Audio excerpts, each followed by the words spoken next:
I'm Tanya Steele, editor-in-chief of Epicurious.com, and you're watching Around the World in 80 Dishes. Today we're in northern India, and we're making lamb khorma with my buddy here, Chef E. Felder.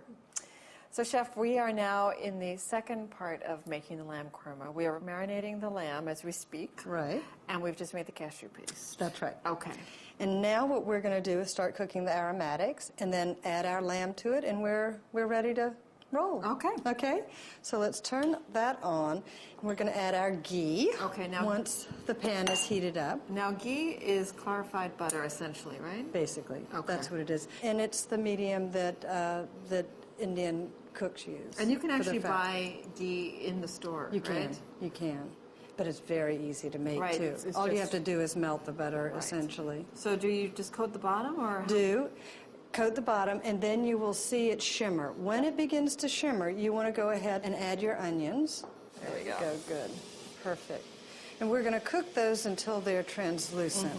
Then we're going to begin adding the other ingredients. So we're going to go ahead. Let's add the garlic and the ginger and the incredible Thai bird chilies. You don't want to take a bite of those. Isn't that delicious? That'll clear the senses. Yeah. So we're going to add that. And this is one of my favorite, something we don't even think about. This is cilantro stems. Cilantro stems. The stems. It is not the leaves. The leaves we'll use to garnish, but this is the stems. Then let's go ahead with our spices. That's getting good, nice and translucent. Yep.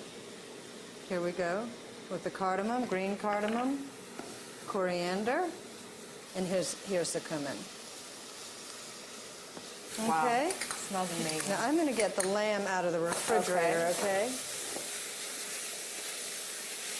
I'm starting to smell that smell when you walk into Indian restaurants and you smell that. Yes. Oh, isn't that great? That's so good. And now we're going to also add the cashew paste. Oh my gosh. Now you may want to lower your heat just a touch. Okay. Because you don't want to brown this, right? Yes, and you don't want to burn it. Okay. And what we're going to do is we'll add a little bit of water that'll keep it loose so it won't stick on the bottom of your pan. Add about a tablespoon or so at a time. Looks like it could use a little bit more. It actually takes more than you think.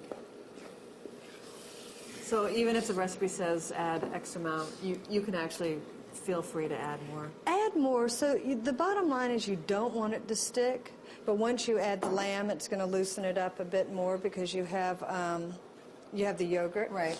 So let's go ahead and add the lamb. You want to take that out. Yep. Now stir that all together. Wow, look at that. Doesn't that look fabulous? Let's add a drop more of this water. Oh, it smells so good. You have to be careful that you don't dry it out. So we'll cook it for about an hour and a half. Let's look at it after 45 minutes, see how it's doing, taste it, see if we need to adjust it, and then we'll finish it with cream. Okay. And we're ready to go. Sounds good. Okay, so we'll cover it. Okay, so it's been simmering for an hour and a half. Ooh.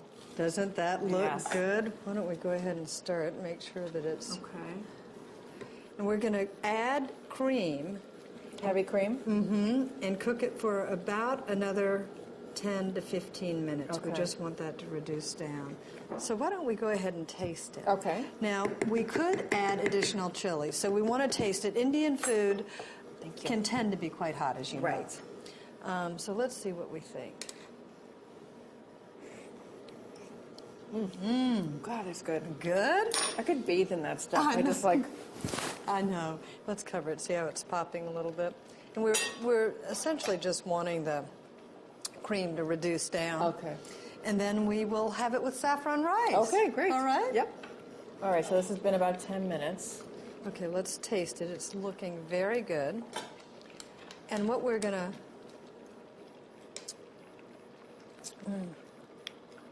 Good, huh? My gosh. Okay, so we're going to serve it with saffron rice, and then these dry roasted pan-roasted cashews. What we did with these is we heated a saute pan, added the cashews, and kept just turning it, Just flipping it. flipping it. Okay.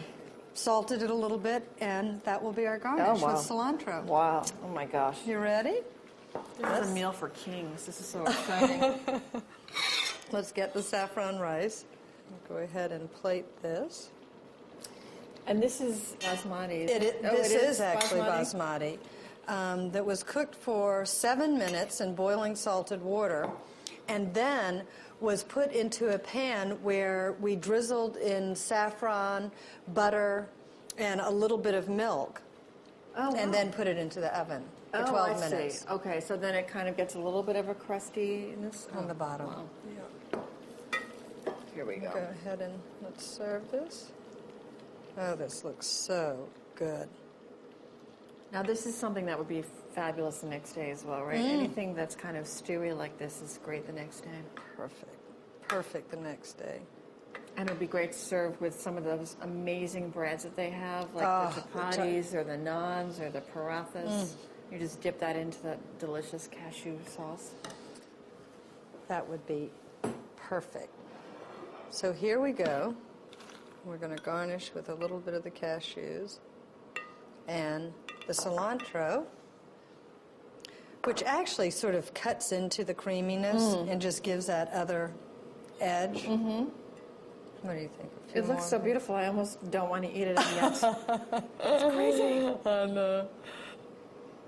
Let's do. Oh my gosh.